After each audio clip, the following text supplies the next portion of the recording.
ಎಲ್ಲರಿಗೂ ಕೃಷಿ ಭೂಮಿ ಯೂಟ್ಯೂಬ್ ಚಾನಲ್ಗೆ ಸ್ವಾಗತ.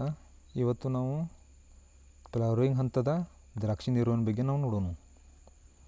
ಇದು ಮಿನಿಮಮ್ 30ರಿಂದ 45 ದಿನ ತನಕ ನಡೆಯುವಂಥ ಪ್ರೊಸೆಸ್ ಇದು. ಅಂದರೆ ಇದು ಸ್ವಲ್ಪ ಲಾಂಗ್ ಪ್ರೊಸೆಸ್ ಇರೋದ್ರಿಂದ ಇಲ್ಲಿ ಏನಾಗುತ್ತದೆ, ನಾವು ಒಂದೇ ರೀತಿ ಪ್ರಾಬ್ಲಮನ್ನು ಫೇಸ್ ಮಾಡೋಕ್ಕೆ ಇಲ್ಲಿ ಸಿಗೋಲ್ಲ. ಮಿನಿಮಮ್ ಒಂದು 5-6 ರೀತಿ ಪ್ರಾಬ್ಲಮನ್ನು ನಾವು ಫೇಸ್ ಮಾಡ್ಬೇಕಾಗ್ತೈತಿ. ಯಾವ್ಯಾವಂದ್ರೆ, ನಾವು ನ್ಯೂಟ್ರಿಷನ್ ಮ್ಯಾನೇಜ್ಮೆಂಟು ಮಾಡ್ಬೇಕಾಗ್ತೈತಿ, ಮತ್ತು ಪೆಸ್ಟ್ ಮ್ಯಾನೇಜ್ಮೆಂಟ್ ಮಾಡ್ಬೇಕಾಗ್ತೈತಿ, ಡಿಸೀಸ್ ಮ್ಯಾನೇಜ್ಮೆಂಟ್ ಮಾಡ್ಬೇಕಾಗ್ತೈತಿ, ಮತ್ತು ವಾಟರ್ ಮ್ಯಾನೇಜ್ಮೆಂಟು ಮಾಡ್ಬೇಕಾಗ್ತೈತಿ. ವಾಟರ್ ಮ್ಯಾನೇಜ್ಮೆಂಟ್ ಅಂತೂ ಇದ್ರಾಗ ಭಾಳ ಇಂಪಾರ್ಟೆಂಟ್ ಐತಿ. ಮತ್ತು ಇದಲ್ಲದೆ ಮತ್ತು ಏನಾಗ್ತೈತಿ, ವಾತಾವರಣ ಸ್ವಲ್ಪ ಹದಗೆಡ್ತಂದ್ರೆ ಮತ್ತು ಅದ್ರದ್ದು ನಾವು ಲಕ್ಷ್ಯ ಕೊಡ್ಬೇಕಾಗತ್ತೈತಿ. ಯಾವ ರೀತಿ ನಾವು ವಾತಾವರಣ ಕೆಟ್ಟಾಗ ನಾವು ಮ್ಯಾನೇಜ್ಮೆಂಟ್ ಮಾಡ್ಬೇಕಂತ ಎಲ್ಲ ನೋಡೋಣ ಇವತ್ತು. ಮೊದಲ ನ್ಯೂಟ್ರಿಷನ್ ಮ್ಯಾನೇಜ್ಮೆಂಟ್. ನ್ಯೂಟ್ರಿಯೆಂಟ್ ಯಾವ ಥರ ಮ್ಯಾನೇಜ್ಮೆಂಟ್ ಮಾಡಬೇಕು. ಈಗ ಏನಾಗ್ತೈತಿ, ಒಂದು 30ನೇ ದಿನ ಬಂದ ಮೇಲೆ ಸ್ವಲ್ಪ ಕಾಳು ಡ್ರಾಪ್ ಆಗುವುದು. ಅಂದ್ರೆ ಫ್ಲವರ್ ಓಪನಿಂಗ್ ಟೈಮ್ದಾಗ ಏನಾಗ್ತೈತಿ, ಫ್ಲವರ ಬಿಚ್ಚು ಟೈಮ್ದಾಗ ಸ್ವಲ್ಪ ಕಾಳು ಉದುರು ಸಮಸ್ಯೆ ನಮ್ಗೆ ಕಾಣಿಸ್ತೈತಿ. ಅವಾಗ ಏನಾಗ್ತೈತಿ, ನಾವು ಸ್ವಲ್ಪ ಅದು ಏನರ ನಾವು ವಾಟರ್ ಸ್ಟ್ರೆಸ್ ಕೊಟ್ಟಿದ್ದು ಅಂದ್ರೂ ಆಗ್ತೈತಿ. ಮತ್ತು ನ್ಯೂಟ್ರಿಷನ್ ಮ್ಯಾನೇಜ್ಮೆಂಟ್ ಸರಿಯಾಗಿ ಮಾಡಿರ್ಲಿಕ್ಕಂದ್ರೆ ಇಲ್ಲಿ ಆಗ್ತೈತಿ. ಈ ಪ್ರಾಬ್ಲಮನ್ನು ನಾವು ಫೇಸ್ ಮಾಡ್ತೀವಿ. ಅದಕ್ಕೆ ನಾವು ಏನು ಮಾಡಬೇಕು, ಇಲ್ಲಿ ಕಾಳು ಉದುರು ಸಮಸ್ಯೆಗೆ ಏನೇನು ನ್ಯೂಟ್ರಿಷನ್ ಅವಶ್ಯಕತೆ ಐತಂದ್ರೆ, ಬೋರಾನದ ಅವಶ್ಯಕತೆ, ಮತ್ತು ಎಕ್ಸೆಸ್ ನೈಟ್ರೋಜನ್ ಆಗಿತ್ತಂದ್ರೆ, ಈಗ ನಾವೇನು ಮಾಡಿರ್ತೀವಿ, ಕುಡಿ ಬರಲಿ ಅಂದ್ರೆ ಕ್ಯಾನೋಪಿ ಬರಲಿ ಅಂತಂದು ಏನು ಮಾಡಿರ್ತೀವಿ, ನಾವು ನೈಟ್ರೋಜನ್ನ ಪುಷ್ ಮಾಡಿರ್ತೀವಿ. ಜಾಸ್ತಿ ನೈಟ್ರೋಜನ್ ಕಡೆ ಫೋಕಸ್ ಮಾಡಿರ್ತೀವಲ್ಲ, ಅದ್ರ ಸಂಬಂಧ ಏನಾಗಿರ್ತೈತಿ, ಎಕ್ಸೆಸ್ ನೈಟ್ರೋಜನ್ ಆಗಿರ್ತೈತಿ. ಹೀಗಾಗಿ ಕುಡಿ ಜಾಸ್ತಿ ಹೋಗ್ತಿರ್ತೈತಿ. ಹೀಗಾಗಿ 52-34 ಆಗಲಿ ಅಂದ್ರೆ ಫಾಸ್ಫರಸ್ ಮತ್ತು ಪೊಟ್ಯಾಷ್ ಲೆವೆಲ್ ಕಡಿಮೆ ಆಗಿರ್ತೈತಿ. ನಾವು ಅದನ್ನು ನೋಡ್ಕೋಬೇಕು. ಮತ್ತು ಮ್ಯಾಗ್ನೀಷಿಯಮ್ ಸಲ್ಫೇಟ ಅವಶ್ಯಕತೆ. ಯಾಕಂದ್ರೆ ಇದರಲ್ಲಿ ಕ್ಲೋರೋಫಿಲ್ ಜಾಸ್ತಿ ಇರ್ಬೇಕು. ಇದು ಮ್ಯಾಗ್ನೀಷಿಯಮ್ ಸಲ್ಫೇಟ್ ಏನು ಮಾಡ್ತೈತಿ, ಕ್ಲೋರೋಫಿಲ್ ಜಾಸ್ತಿ ಮಾಡ್ತದೆ. ಅಂದ್ರೆ ಒಂದು ಗಾಢ ಹಸಿರ ಥರ ನಮ್ಮ ಎಲೆ ಬೆಳಿಬೇಕಂದ್ರೆ ಮ್ಯಾಗ್ನೀಷಿಯಮ್ ಸಲ್ಫೇಟ್ದು ಯೂಸ್ ಐತಿ. ಅಂದ್ರೆ ಕ್ಯಾಲ್ಸಿಯಮ್ದು ಯೂಸ್ ಐತಿ. ಕ್ಯಾಲ್ಸಿಯಮ್ ಕಾಳು ಜಾಡ್ಸ್ಲಾತ್ರೂ ಇದನ್ನು ಯೂಸ್ ಮಾಡಿದ್ರೆ ಒಳ್ಳೆ ರಿಸಲ್ಟ್ ಕೊಡ್ತೈತಿ. ಮತ್ತು ನಾವು ಏನು ಮಾಡಿರ್ತೀವಿ, ಜಿ ಎ ಯೂಸ್ ಮಾಡಿರ್ತೀವಿ, CPP ಯೂಸ್ ಮಾಡಿರ್ತೀವಿ. ಇದನ್ನೆಲ್ಲ ನಾವು ಏನು ಮಾಡಿರ್ತೀವಿ, ಪೊಂಗಾ ಸ್ಟೇಜ್ದಾಗ ಯೂಸ್ ಮಾಡಿರ್ತೀವಲ್ಲ. ಪೊಂಗಾ ಸ್ಟೇಜ್ದಾಗ CPP ಮತ್ತು ಕೆಲವೊಂದು ಜನ ಪೊಂಗಾ ಸ್ಟೇಜ್ನಾಗ ಯೂಸ್ ಮಾಡಿರ್ತಾರೆ. ಅಂದ್ರೆ ಮಿನಿಮಮ್ 12ರಿಂದ ಯೂಸ್ ಮಾಡಿರ್ತಾರೆ. 12ನೇ ದಿನ ಹಿಡಿದು ಯೂಸ್ ಮಾಡಿರ್ತಾರೆ. ಅಂದ್ರೆ ಸ್ವಲ್ಪ ಹೂ ಇಂಪ್ರೂವ್ ಆಗ್ಲತ್ತ. ಆವಾಗ ಇಷ್ಟೆಲ್ಲ ಈ PGR ನಾವು ಯೂಸ್ ಮಾಡಿರ್ತೀವಿ. ಇಲ್ಲಿ ಏನಾಗಿರ್ತದೆ, ಪ್ಲಾಂಟ್ ಒಳಗೆ ಹಾರ್ಮೋನ ಇಂಬ್ಯಾಲೆನ್ಸ್ ಆಗಿರ್ತಾವೆ. ಹಾರ್ಮೋನ್ಸ್ ಅಂತಾರಲ್ಲ, ಹಾರ್ಮೋನ್ಸ್ ಎಲ್ಲ ಇಂಬ್ಯಾಲೆನ್ಸ್ ಆಗಿರ್ತಾವೆ. ಇಂಬ್ಯಾಲೆನ್ಸ್ ಆಗಿದ್ದರಿಂದ ಪ್ಲಾಂಟ ಅತಿ ಹೆಚ್ಚಾಗಿ ಬೆಳೆದಿರ್ತೈತಿ. ಮತ್ತು ಇದು ಎಲ್ಲನೂ ಹಾರ್ಮೋನ್ಸ್ ಎಲ್ಲ ಇಂಬ್ಯಾಲೆನ್ಸ್ ಆಗಿದ್ದರಿಂದ ಏನಾಗುತ್ತೈತಿ, ಇಲ್ಲಿ ಫ್ಲವರ್ ಡ್ರಾಪ್ ಆಗ್ಲಿಕ್ಕೆ ಚಾನ್ಸಸ್ ಇರ್ತೈತಿ. ಅದಕ್ಕೆ ನಾವು PGRನೂ ನೋಡಿ ಬೆಳೆಸ್ಬೇಕು. ಅಂದರೆ ಏನಾಗ್ತೈತಿ, ನಾವು ಮಿನಿಮಮ್ ನಾವು ಕ್ಯಾನೋಪಿ ಉಗಿಸ್ಬೇಕು ಅಂದ್ರೆ ಹೊಡಿಬೇಕು ಅಂದ್ರೆ ಹೂವಿನ ಪಾಕಳಿ ಮಾಡ್ಕೋಬೇಕಂದ್ರೆ ಇಲ್ಲಿ ಏನು ಮಾಡಬೇಕು, ನಾವು 21 ಡೇಸ್ ಹಿಡ್ದು 25 ಡೇಸ್ ತನಕ ಅಷ್ಟೇ ನಾವು ಇದರದ್ದು ಮ್ಯಾನೇಜ್ಮೆಂಟ್ ಮಾಡ್ಕೋಬೇಕು. ಯಾಕಂದ್ರೆ PGRನ್ನು ಬಳಕೆ ಮಾಡ್ಕೋಬೇಕು. ಇಲ್ಲಿ ಮುಂದೆ ಏನು ಮಾಡ್ತೀವಿ, PGR ಯೂಸ್ ಮಾಡಿದ್ರೆ ಅಂದರೆ 26ನೇ ದಿನ ಹಿಡ್ದು 30ನೇ ದಿನ ತನಕ ಏನರ PGR ಯೂಸ್ ಮಾಡಿದ್ರೆ ಅಂದರೆ ಮಿನಿಮಮ್ ಇವು ಒಂದು 5-6 ದಿನ ವರ್ಕ್ ಮಾಡ್ತಿರ್ತಾವೆ PGRಗಳು. ಹೀಗಾಗಿ ಏನಾಗ್ತದೆ, ನಾವು ಏನು ಮಾಡ್ತೀವಿ, ಇನ್ನೂ ಹೂ ಹಿಗ್ಗಿಲ್ಲ, ಪಾಕಳಿ ಆಗಿಲ್ಲ ಅಂತಂದು ಏನು ಮಾಡ್ತೀವಿ, 27 ಅಥವಾ 30ನೇ ದಿನ ತನಕ ಏನೋ GA ಕೊಟ್ಟಿವಿ ಅಂದ್ರೆ ಇಲ್ಲಿ ಏನಾಗುತ್ತೆ, ಇದ್ರದ್ದು ಕೆಲಸ ಸ್ಟಾರ್ಟ್ ಆಗ್ತೈತಿ. ಎಲ್ಲಿ ತನಕ ಆಗ್ತೈತಿ, ಮಿನಿಮಮ್ ಒಂದು 5-6-7 ದಿನ ಆಗ್ತೈತಿ. ಅಂದ್ರೆ ಫುಲ್ ಫ್ಲವರಿಂಗ್ ಇರ್ತೈತಿ, ಅಲ್ಲಿ ತನಕ ಆಗ್ತೈತಿ. ಇಲ್ಲಿ ಏನಾಗ್ತೈತೆ, ಈ ರೀತಿ ಮಾಡೋದ್ರಿಂದ ಏನಾಗ್ತೈತಿ, ಇಲ್ಲಿ ಮತ್ತಷ್ಟು ಗ್ರೋತ್ ಪ್ಲಾಂಟ್ದಾಗ ಆಗೋದ್ರಿಂದ ನೈಟ್ರೋಜನ್ ಲೆವೆಲ್ ವಾಡಾಗ್ತೈತಿ, GA ಪ್ರಮಾಣ ವಾಡಾಗ್ತೈತಿ. ಹಿಂಗಾಗನ ಏನಾಗ್ತೈತಿ, ಇಲ್ಲಿ ಫ್ಲವರ್ ಡ್ರಾಪ್ ಆಗಕ್ಕೆ ಶುರು ಮಾಡ್ತಾವೆ. ಅದಕ್ಕೆ ಇಷ್ಟೆಲ್ಲ ನ್ಯೂಟ್ರಿಷನ್ ಮ್ಯಾನೇಜ್ಮೆಂಟ್ ನಾವು ಮಾಡ್ಕೋಬೇಕಾಗ್ತೈತಿ. ಮತ್ತು ಬಯೋಸ್ಟಿಮ್ಯುಲೆಂಟ್ ಏನು ಮಾಡ್ತೈತಿ, ಇದು ಕೂಡ ಗ್ರೋತ್ಗೆ ಪ್ರಮೋಟ್ ಮಾಡ್ತೈತಿ. ಗ್ರೋತ್ ಆಗೋದ್ರಿಂದ ಏನಾಗ್ತೈತಿ, ಇಲ್ಲಿ ಬರೀ ನಾವು ಗ್ರೋತ್ದ ನೋಡ್ತಿರ್ತೀವಿ. ಯಾಕಂದ್ರೆ 21ನೇ ಹಿಡ್ದು ಏನು ಮಾಡ್ತೀವಿ, ನಾವು ಗ್ರೋತ್ ಕಡೆ ಲಕ್ಷ್ಯ ಕೊಡ್ತೀವಲ್ಲ. ಕ್ಯಾನೋಪಿ ಆಗಲಿ, ಕ್ಯಾನೋಪಿ ಬರ್ಲತ್ತಂತ ಮುಂದೆ ಅದು ಹಾಗೆ ಕಂಟಿನ್ಯೂ ಇಷ್ಟೆಲ್ಲ ಮಾಡೋದ್ರಿಂದ ನಾವು ಏನು ಒಂದೇ ದಿನಕ್ಕೆ ಬಿಡಂಗಿಲ್ಲ. ಕ್ಯಾನೋಪಿ ಮ್ಯಾನೇಜ್ಮೆಂಟ್ ಅಂತಂದು ಹಾಗೆ ಕಂಟಿನ್ಯೂ ಯೂಸ್ ಮಾಡೋದ್ರಿಂದ ಏನಾಗ್ತೈತಿ, ಎಕ್ಸೆಸ್ ಆಗ್ತೈತಿ ಎಲ್ಲನೂ. ಹೀಗಾಗಿ ಇಲ್ಲಿ ಏನಾಗ್ತದೆ 30 ಹಿಡಿದು ಏನಾಗ್ತದೆ ಫ್ಲವರಿಂಗ್ ಸ್ಟಾರ್ಟ್ ಆಗೋಣ ಕಾಳು ಡ್ರಾಪ್ ಆಗಕ್ಕೆ ಶುರು ಮಾಡ್ತೈತಿ. ಅದಕ್ಕೆ ನಾವು ನ್ಯೂಟ್ರಿಷನ್ ಮ್ಯಾನೇಜ್ಮೆಂಟ ಮಾಡ್ಬೇಕಾಗತ್ತೆ. ಇವೆಲ್ಲ ಏನು ನಾವು 25-26 ಹಿಡಿದ ನಾವು ಎಲ್ಲ ಬೋರಾನ, ಫಾಸ್ಫರಸ್ ಲೆವೆಲ್ಲ, SOP ನಮಗೆ ಎಷ್ಟು ಬೇಕಲ್ಲ ಅಷ್ಟು ಗ್ರೋತ್ ಸಾಕಾಗನ ಇವೆಲ್ಲ ಕೊಡ್ಲಿಕ್ಕೆ ಶುರು ಮಾಡ್ಬೇಕು. ಅಂದ್ರೆ ಇದು ನಮ್ಮ ಪ್ಲಾಂಟ ಒಂದೇ ರೀತಿ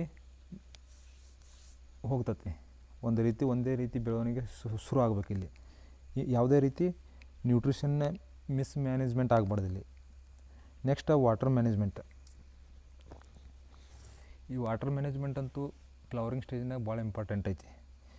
ಯಾಕಂದ್ರೆ ಒಂದು ಕಡೆ ಏನಾಗಿರ್ತೈತೆ, ಮಳೆ ಆಗಿರ್ತೈತೆ, ಅತಿ ಹೆಚ್ಚಾಗಿ ಮಳೆ ಆಗಿರ್ತೈತಿ, ಪೂರ್ತಿ ಪ್ಲಾಟ್ ಎಲ್ಲ ಮಾಯ್ಚರ್ ಭಾಳ ಜಾಸ್ತಿ ಆಗಿರ್ತೈತಿ. ಹೀಗಾಗಿ ಕೊಳೆ ರೋಗ ಬರೋ ಚಾನ್ಸಸ್ ಜಾಸ್ತಿ ಇರ್ತೈತಿ. ಆದ್ರೆ ಒಂದೊಂದು ಕಡೆ ಏನಾಗಿರ್ತೈತಿ, ಮಳೆ ಆಗಿರಂಗಿಲ್ಲ ಅಂದ್ರೆ ಇಲ್ಲಿ ಏನಾಗಿರ್ತೈತಿ, ಇಷ್ಟೆಲ್ಲ ಏನೈತಲ್ಲ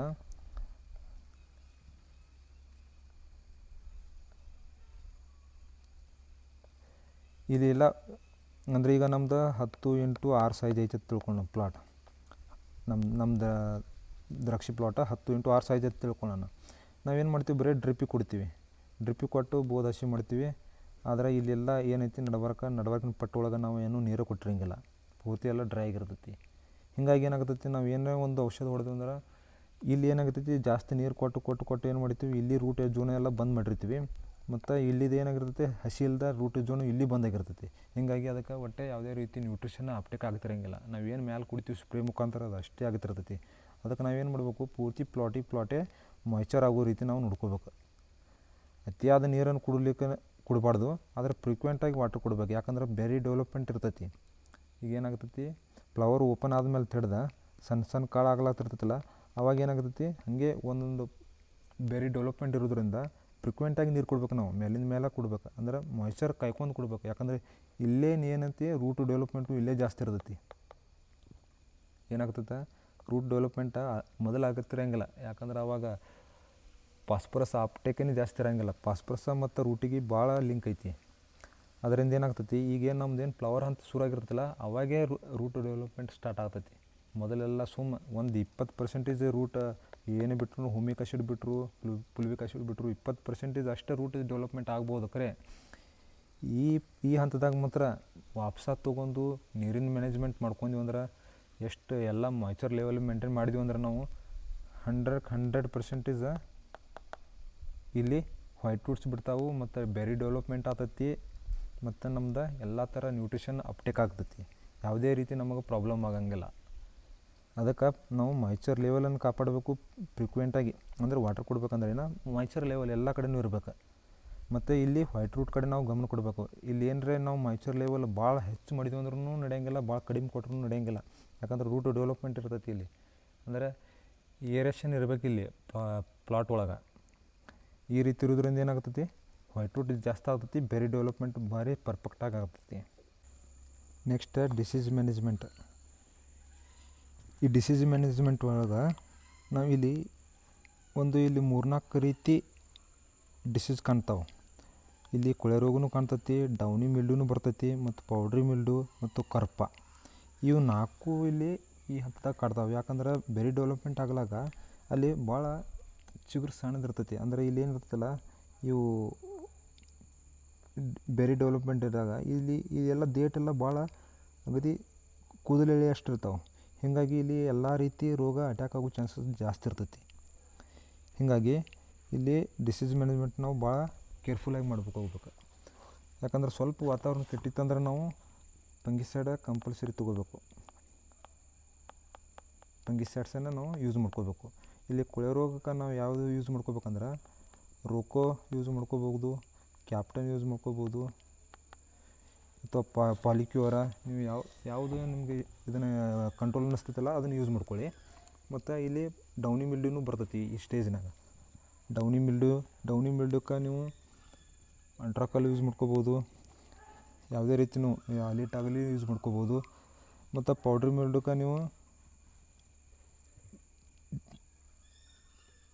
ಮಿಲ್ಡ್ಯೂಕ್ಕೆ ನೀವು ಲೂನಾನು ಯೂಸ್ ಮಾಡ್ಬೋದು ಇಲ್ಲಿ.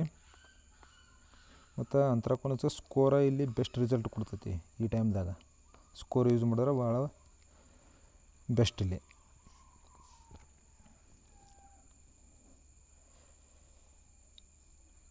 ನೆಕ್ಸ್ಟ್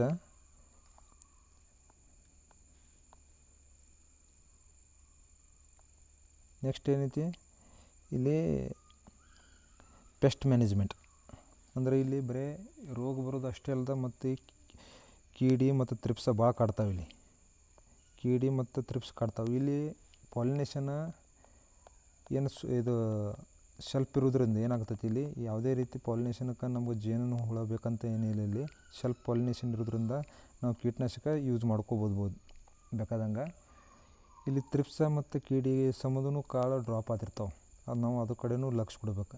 ಹೀಗಾಗಿ ನಾವು ಇಲ್ಲಿ ತ್ರಿಪ್ಸ ಮತ್ತು ಕೀಡಿ ಸಂಬಂಧ ನಾವು ಕೀಟನಾಶಕನ ಸಿಂಪಡಣೆ ಮಾಡಬೇಕಾಗ್ತೈತಿ. Next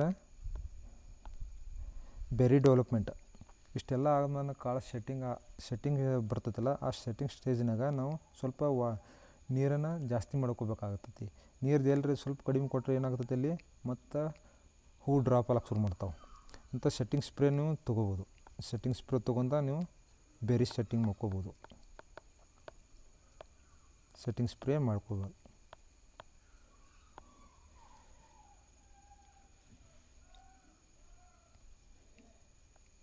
thank you.